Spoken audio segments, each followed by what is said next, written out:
அசோக சுந்தரி குறித்து பத்ம புராணத்தில் சிவன் பார்வதி தம்பதிக்கு மகளாக அசோக சுந்தரி வர்ணிக்கப்பட்டுள்ளார்.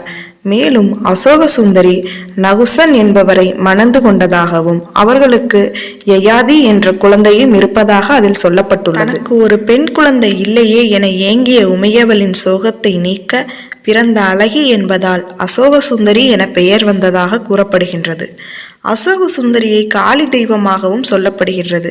காளி தேவி சிவபெருமானின் மகள் என அப்பர் சுவாமிகளும் நம்பியாண்டார் நம்பி பாடிய பாடல்களில் கூறப்பட்டுள்ளது.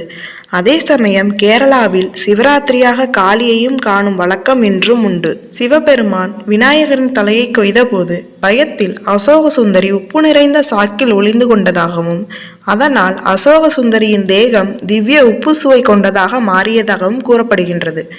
இவர் குஜராத்தில் பெரிய அளவில் அறியப்பட்டு வணங்கப்படுகிறார். ஆனால்